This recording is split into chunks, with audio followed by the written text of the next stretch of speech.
Subscribe and press the bell icon to never miss another video of Bhakti Charu Swami.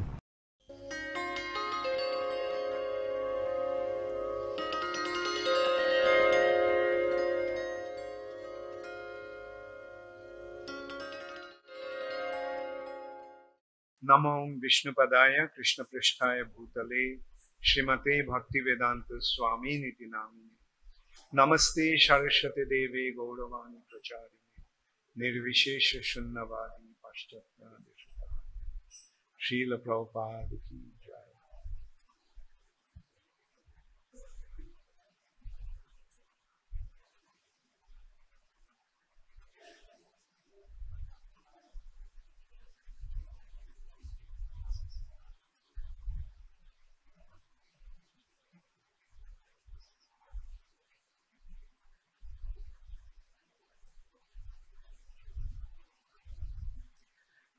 Om Namo Bhagavate Vasudevaya.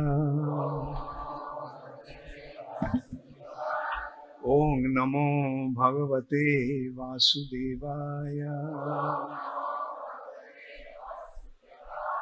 Om Namo Bhagavate Vasudevaya.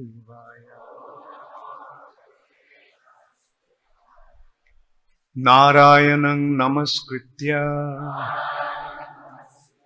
Naranchaiva Naruttamam Deving Sarasating Vyasam Tato Jaya Mudirai Nashtu Praishu Abhadreshu Nittang Bhagavata Sevaya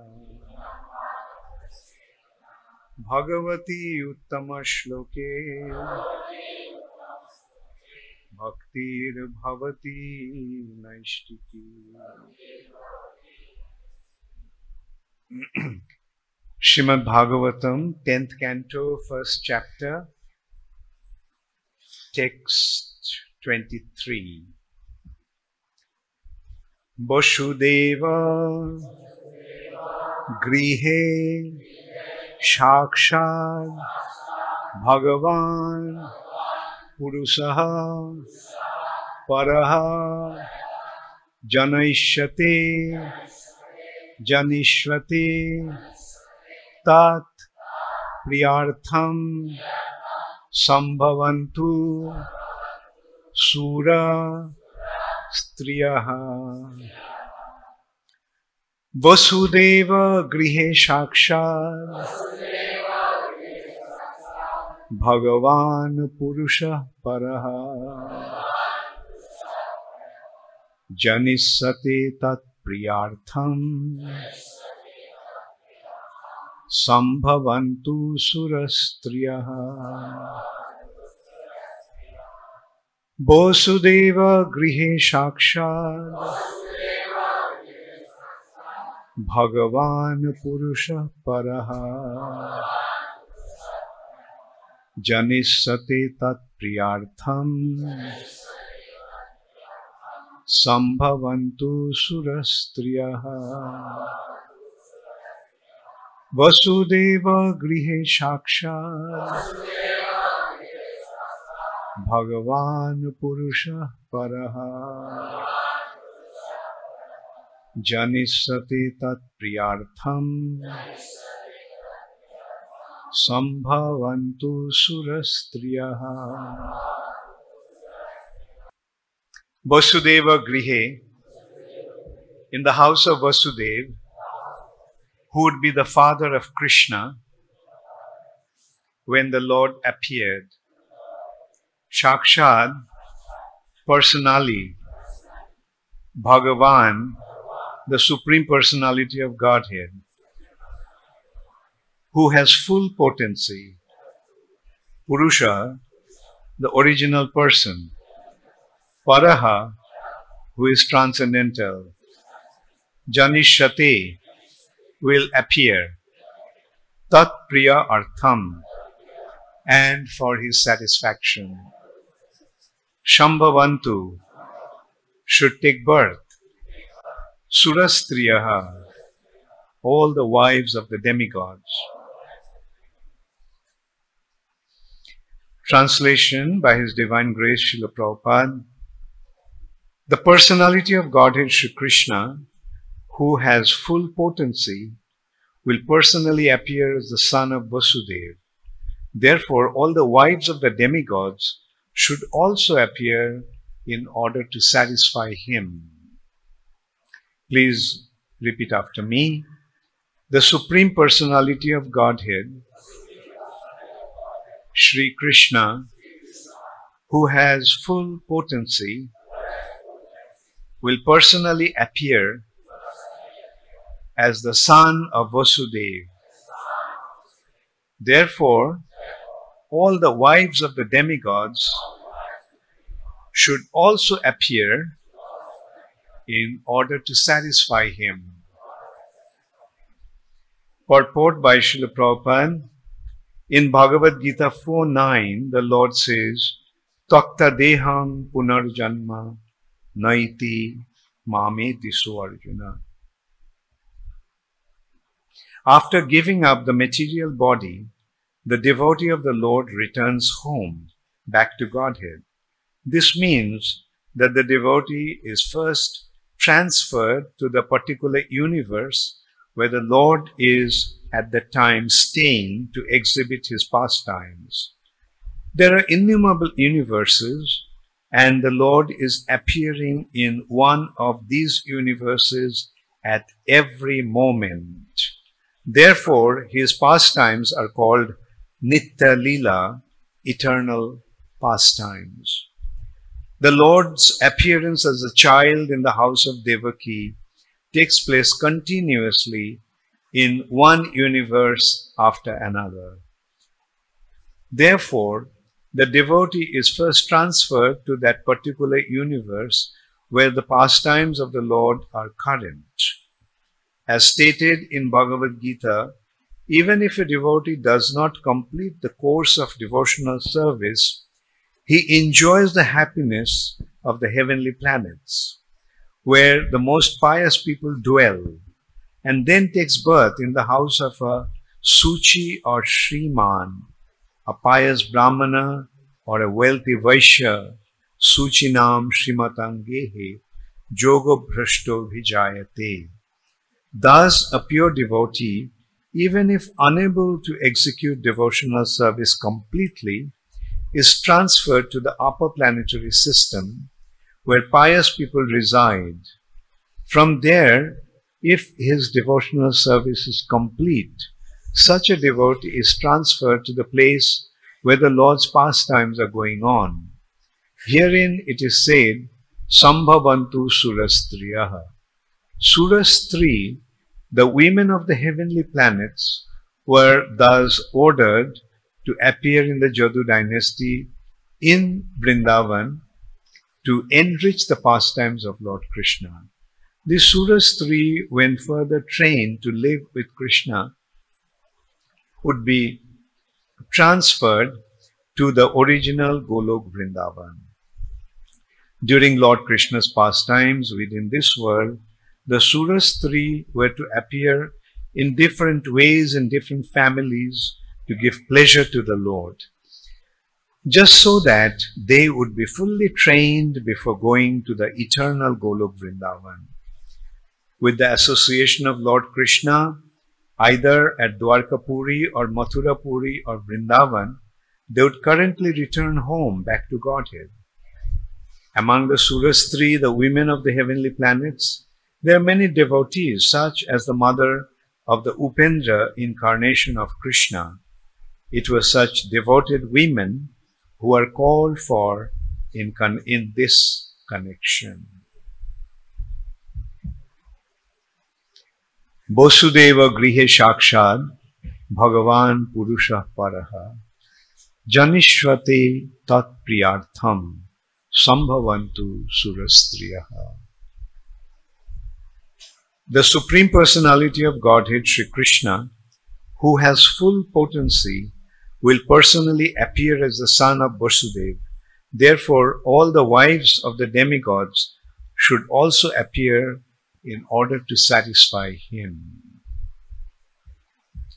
So, Mother Earth was tormented by the demoniac rulers. They, with their military power, were exploiting Mother Earth, causing a lot of distress to her. And eventually it became unbearable for her to continue anymore, tolerate anymore. Another name of Mother Earth is Sarvang Saha. Sarvang Saha, Mauna Dharani. These are the qualifications of Mother Earth, Dharani. Sarvang Saha, she tolerates everything.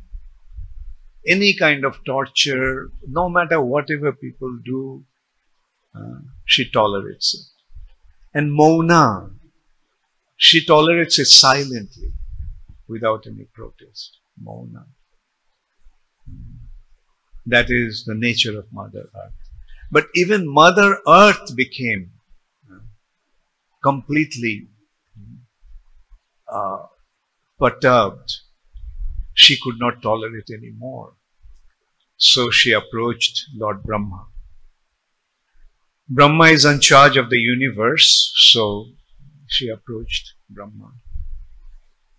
Brahma said, look, I can't really take care of this situation. The situation here has become so unbearable, so difficult, it's even for me to rectify this situation.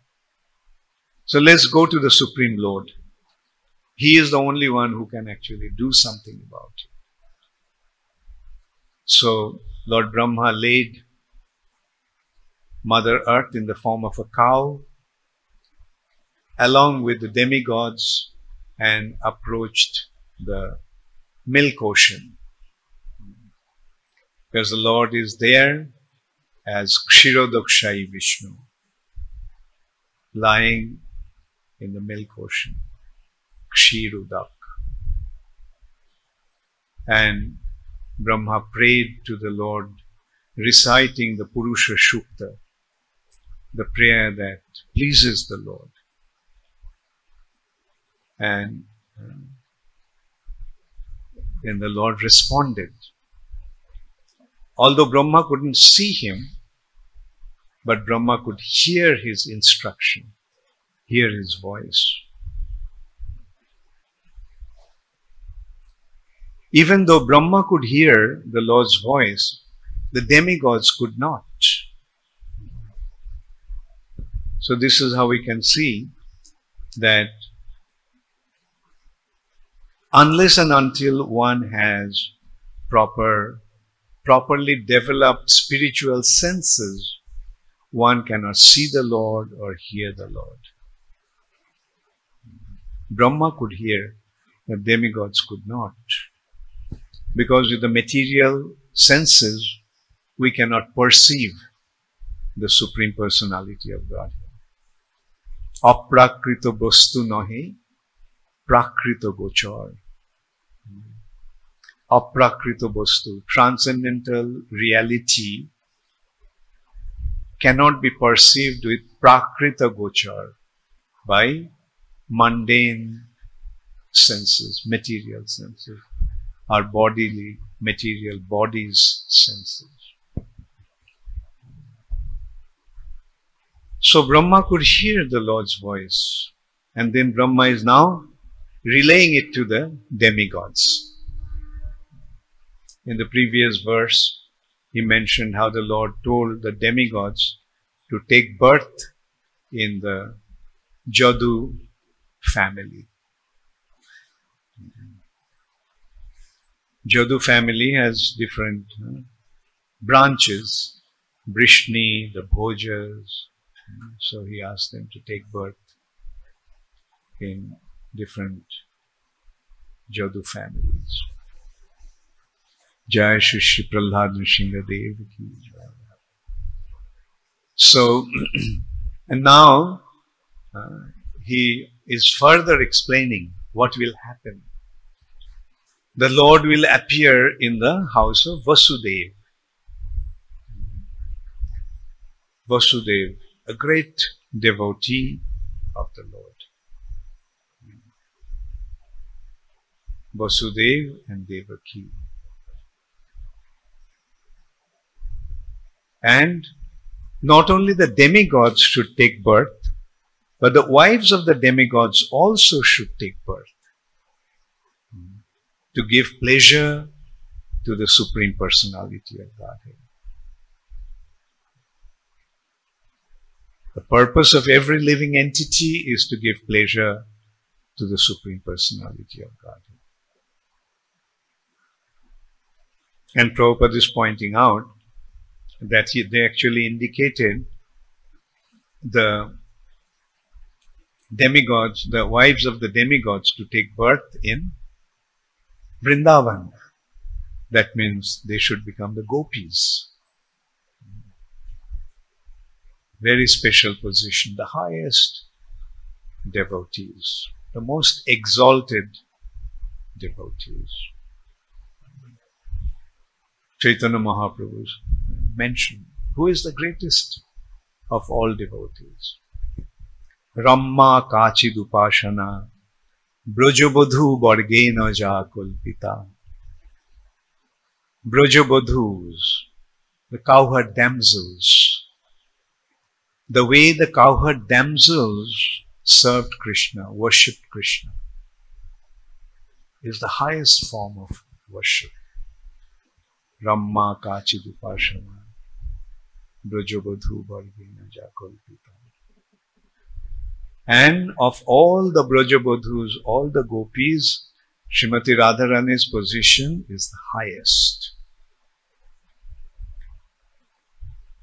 And Prabhupada pointed out that this is how Krishna, by coming down, by descending to this material nature, enables the living entities to take part in his pastimes and perfect their existence. To become engaged in the service of the Lord is the highest form of worship, highest responsibility or business that we have, especially when we get the human form of life. Human form of life provides us a very developed intelligence. And with that intelligence, we can actually understand the Supreme Personality of Godhead.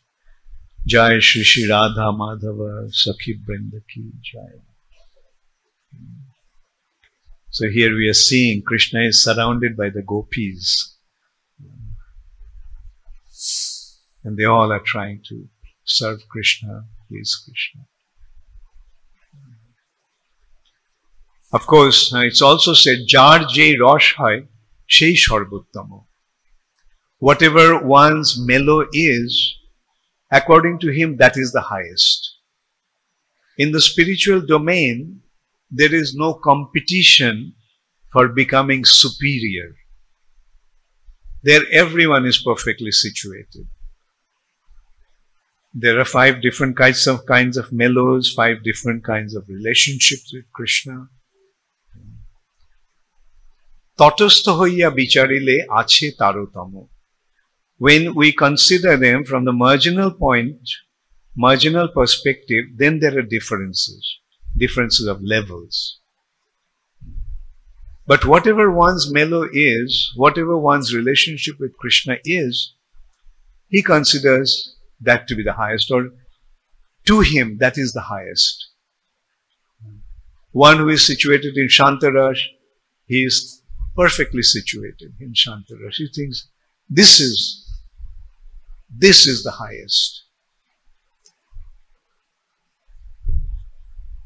One who is situated in Dasya, Sakhya, etc. Wherever one is situated, the servants in Shantarash, the yogis are meditating on Krishna. According to them, that's the highest. That's the best situation for them. They don't want anything else. In Dasyaras, they're serving Krishna in servitorship. They're thinking that's the highest. The friends are thinking that's the highest. Mother and father is thinking, yeah, this is the perfect situation. And the gopis are thinking, naturally, that's the highest. There is no such competition. Not that Santaras are thinking, why Santaras? I should actually have Dasyaras at least. Or Dasyas are thinking, oh, friendship or conjugal or, yeah. No, when one is perfectly situated in wherever he is situated, he doesn't want to change his situation. That is the spiritual world. Whereas in the material nature, there is a competition to become higher, to become better, to become greater. That's a very, very materialistic attitude. Whereas in spiritual domain, there is no such tendency. Because everyone is situated wherever he is situated. That's why when one is perfectly satisfied, then why should he want to change his situation? So that is the spiritual domain. Everyone is perfectly satisfied. And that's the difference between material and spiritual. Another consideration. In the material nature, everyone wants to become the greatest. Whereas in the spiritual domain, one wants to become more humble than a blade of grass. Trinadopi shunichena. More one makes advancement in spiritual life, the more humble he becomes. And by doing that, he experiences an inconceivable spiritual bliss. And that is what everybody wants, spiritual bliss, ananda. That is what the spiritual world offers. That world is full of ananda, full of joy, full of bliss. Anandam buddhibardhanam, and that joy keeps on increasing.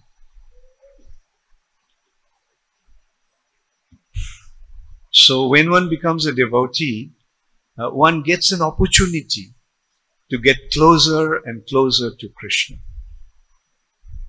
And here we are seeing these demigods are instructed. Go, take birth in the Jadu dynasty. And your wives also should take birth in different families in this material nature, in the earth planet, in order to give pleasure to Krishna. So here also another important consider is that Radharani is the personification of Krishna's pleasure potency. The women are actually meant to give pleasure to Krishna. Their beauty is meant to provide pleasure to Krishna. In that respect, Srila Bhakti Siddhanta Saraswati Thakur said, Kaminir kam nahi tabo dham, tahar malik kebal jadav. Enjoyment with a woman is not meant for you, because the proprietor of all women is Krishna, Jadav. Tahar Malik Keval Jadav. And that is the attitude of the devotees.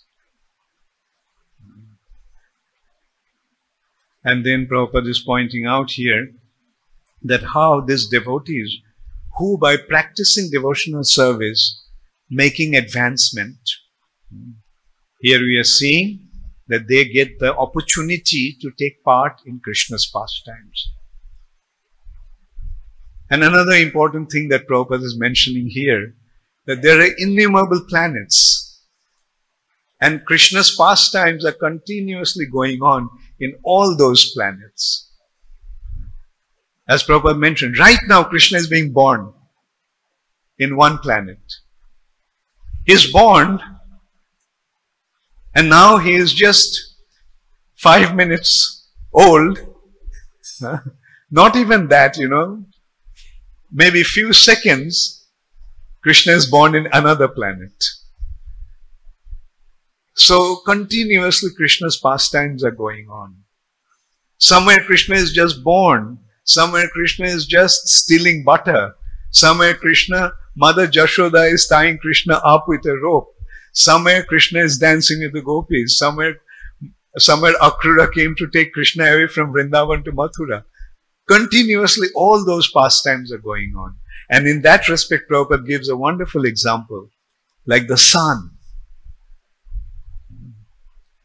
Sun's presence is there at every second, at every point in time, somewhere simultaneously. Isn't it? Somewhere sun is just rising. Somewhere the sun is just appeared. Or we can say somewhere sun is about to rise, somewhere sun is appeared. Or we can say somewhere it's 6 o'clock. Somewhere it's 1 minute past 6 o'clock. Somewhere it's 2 minutes past 6 o'clock. Right? Like not only the minutes, every second is present in different parts of this universe. Similarly, Krishna's pastimes are simultaneously going on. Every aspect of Krishna's pastimes are going on somewhere in some universe. And Prabhupada is saying that when one becomes qualified, then he gets an opportunity to be born in one of the planets where Krishna's pastimes is going on. And in this way, he gets an opportunity to participate in Krishna's pastimes. And further to that, Prabhupada even said, by participating in Krishna's pastimes, one actually becomes purified further. And I remember in that context, one of our very senior godbrother mentioned that the rough edges are polished up by participating in Krishna's pastime. There's still some rough edges needing to be polished. So by participating in Krishna's pastime where his pastimes is going on, all those rough edges are polished up and one becomes 100% qualified to go to the spiritual world, Golok Vrindavan. And in that respect, another example Prabhupada gave is the gopis, when Krishna called them by playing his flute. Some gopis couldn't go because their family members locked them up. They couldn't leave the house. Although they could hear Krishna's flute, they couldn't leave because the family members have locked them up. And then in this acute feeling of separation, they left their bodies and went to Krishna's rasa dance. And Prabhupada pointed out that this is how they achieved their ultimate perfection. They gave up their material body and went into participate in Krishna's pastimes. So, as we practice our devotional service, as we make advancement, Krishna actually enables us to come closer and closer to Krishna. And the ultimate perfection is to go back to the spiritual world, Golok Vrindavan. Especially in Krishna's pastimes, he gives this prerogative Garga Samhita is actually describing the different types of gopis who took part in Krishna's pastimes, in rasa dance, in Vrindavan.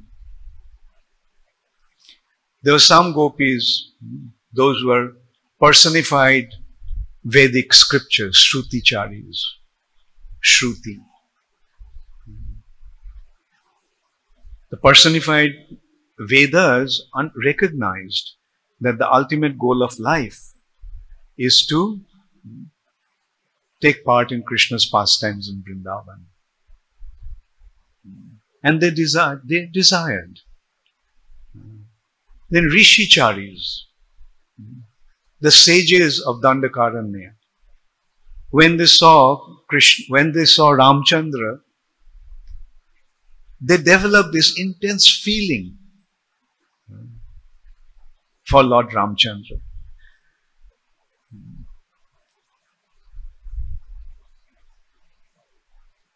And in this way, different individuals develop their attraction for Krishna, the Supreme Personality of Godhead, in this conjugal feelings. Then Maithili gopis, when Lord Ramchandra married Sita, the women of Mithila became attracted to Lord Ramchandra. When Ramchandra came to Ayodhya, the damsels of Ayodhya also felt that attraction for Lord Ramchandra.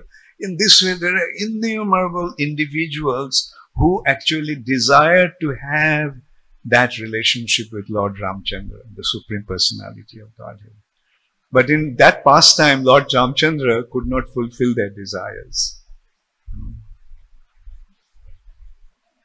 And as Krishna, in Krishna's pastimes, he fulfilled the desires of all these individuals. There are innumerable numbers. It says that innumerable gopis. Krishna was dancing, not only 16,000 gopis.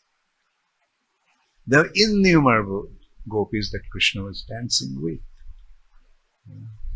So in this way we can see that all it needs is our intense desire to serve the Lord. Now here we have to remember, they were not actually expressing or developing this desire to enjoy themselves. Their feeling was to give pleasure to the Supreme Personality of God. That is the difference between material attitude and spiritual attitude. That's the difference between lust and love. Lust is for our enjoyment. Love is for Krishna's enjoyment. Atmendriya pritibancha tare boli kam. Lust is when it is for our own pleasure. Krishnendriya priti ichha dhare prem nam. The desire to give pleasure to Krishna, the desire to give pleasure to Krishna's senses is called prem. Therefore, there is a vast difference between love and lust.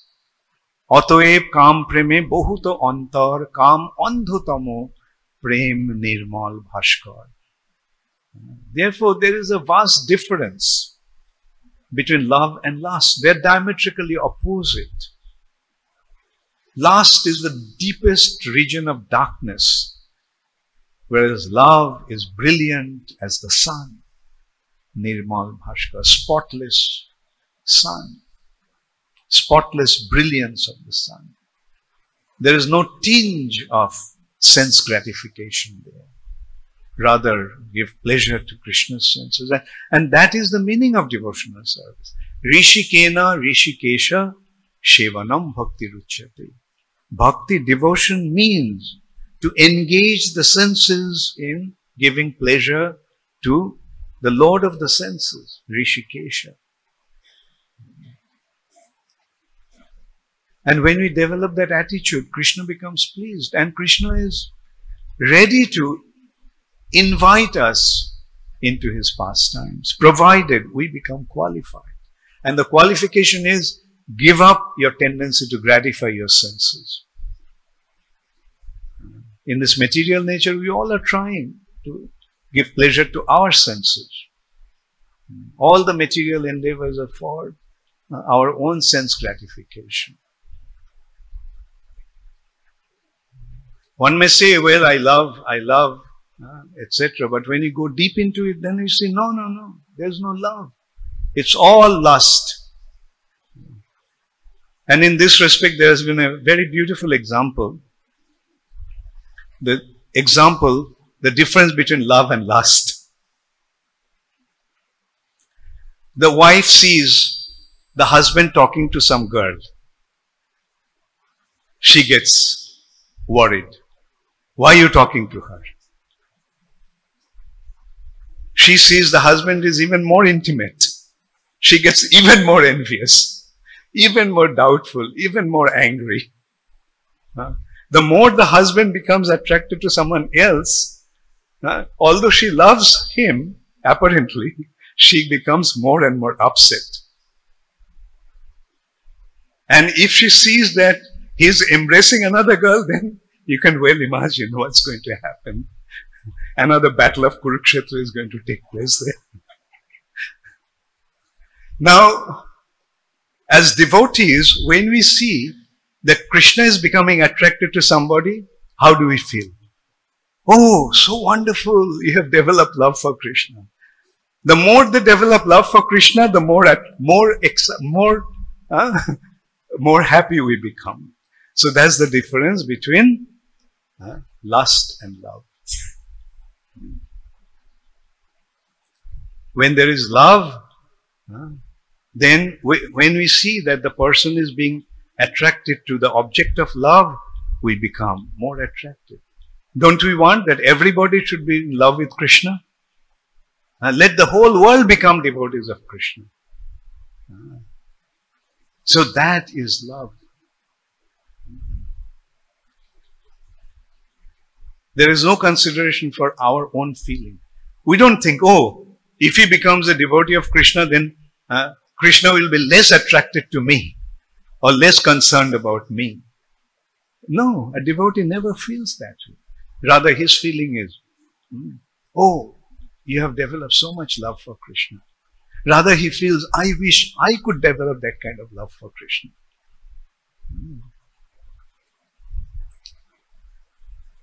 So, that is what devotional service is leading us, taking us to. And the result is, the heart becomes completely satisfied. And only in that satisfied heart, we can sacrifice everything for the sake of Krishna. So here we can see like how mercifully Krishna comes down to this material nature in order to give pleasure to his devotees, in order to attract his devotees towards him. Although Krishna himself said in the 4th chapter of Bhagavad Gita, Paritranaya sadhunam vinashaya cha dushkritam, to protect the devotees and to annihilate the demons. But Prabhupada pointed out that annihilation of demon is not it's a secondary business of Krishna. The main purpose of Krishna's coming to this material nature is to give pleasure to his devotees. The main purpose is to attract his devotees towards him. So that is how wonderfully Krishna is making all the arrangements. All we have to do is sincerely develop the desire to serve Krishna. Therefore, Srila Prabhupada very aptly, very accurately used the expression, English expression for devotional bhakti as devotional service, loving devotional service. The Sanskrit word is bhakti,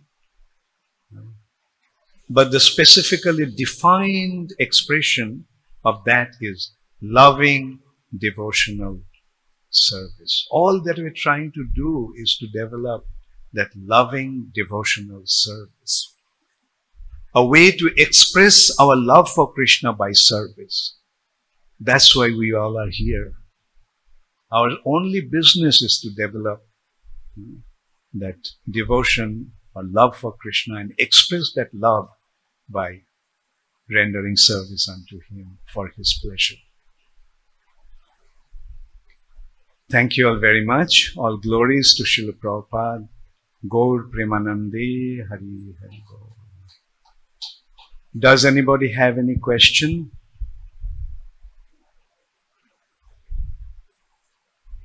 Oh, Hare Krishna.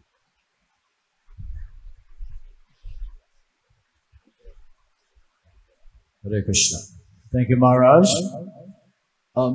Since my scope of understanding is simply this material body and my experiences in this lifetime in this material body, I have a very healthy respect for Maya. And when you were saying about the rough edges, I have a lot of rough edges in this life. I know that. So if I'm almost pure, but I have some of those rough edges, am I supposed to still be very fearful of Maya, or am I past that stage where Maya won't come and bother me again? Yeah. Thank you. Very nice question. Again, I go back to Srila Prabhupada's statement on that. Prabhupada at some point compared Maya to a policeman. To a criminal, the policeman punishes. While a person who is a law-abiding citizen, when he goes to meet the king, the same policeman escorts him. Right? So that is Maya. Mahamaya and Yogamaya. When we are averse to Krishna, then she is punishing us. When you are attached to Krishna, then she escorts us to Krishna as Yogamaya. And Prabhupada also said, yes, one should be afraid of Maya. And Prabhupada even said that the problem with you all is that you're not afraid enough of Maya. You think that you can handle Maya yourself. No. Mame bhaje prapaddante maya me tantarante. Otherwise, daivihesha. And our attitude is like that. Please, like the gopis are worshipping Katyayani. Please, let's go to Krishna. Please enable us to be in Krishna's service. And she'll be pleased. And she will enable us, she'll help us to be engaged in Krishna's service. Thank you. Hare Krishna. Gurumad, your right hand side. Raise your hand. Yeah. Okay. Yeah, Hare Krishna. Please accept my humble pranam, Gurumad. So thank you so much for your nice talk. So according to Srimad Bhagavatam and other scriptures, Krishna's pastimes, his appearance, his activities are transcendental. So you just say that through our material or mundane senses, we cannot understand Krishna. So my question is... I didn't say understand, I said perceive. Perceive, okay. Perceive means to see or feel with your senses. Okay. So my question is, when we give class or speaking about Bhagavatam or Krishna, we give so many material examples. So if it's impossible to perceive Krishna through our material senses, so how is it possible to understand Krishna through the material examples? Okay, good. The point is, example means indicating the object with certain, like for example, the moon that is between the branches of the tree. The moon is not between the branches of the tree. But to make us understand, it is saying that it is between the branches of the trees. Similarly, this apparently mundane, as you are saying, examples are given for our understanding. Lotus eyes. Is Krishna's eyes a lotus? Lotus feet. Krishna's eyes are lotus, feet are lotus. But for our understanding, that example is given. Try to understand the difference between example and the object. Right? Examples are to indicate the object. Example is not the object. Alright? Any other question? Last question? Yeah. Hare Lila Prabhu. Hare Krishna Maharaj. Thank you very much for a nice class. I have this question that, especially even though when we come to Krishna consciousness, but when we serve with peers, there's always this competitive mentality sometimes comes up. So, how to give up this competitive mentality, especially when... How to give up this competitive mentality, especially when we are serving with peers. At the same time, remain inspired in service. Because sometimes it looks like when we have competition, there's some inspiration also. Like, there's book distribution, we have some competition, and then, or some other thing, we try to do it better. But how to give up that competitive mentality, but at the same time remain inspired in our service? Well, very nice question actually. Prabhupada also dealt with that point. I mean, devotees are getting into competition. Prabhupada were inspiring them to get into competition. But at the same time, Prabhupada warned them that let this competition not become too damaging and detrimental to your objective. Right?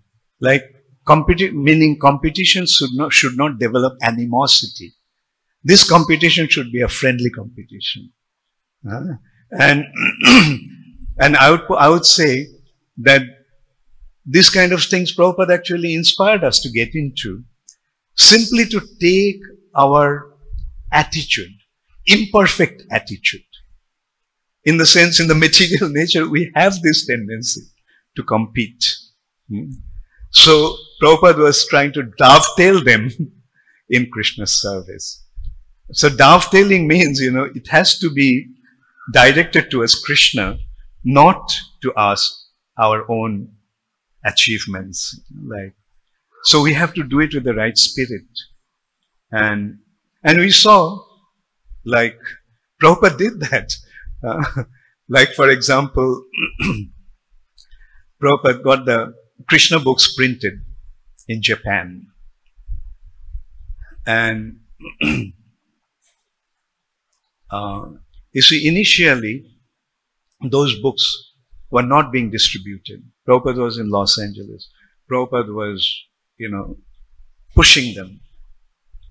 But, many of them thought that it's too expensive and, it's impossible to sell at this kind of price. Then Prabhupada addressed the second-rank devotees. And he said, my leading devotees are not doing it.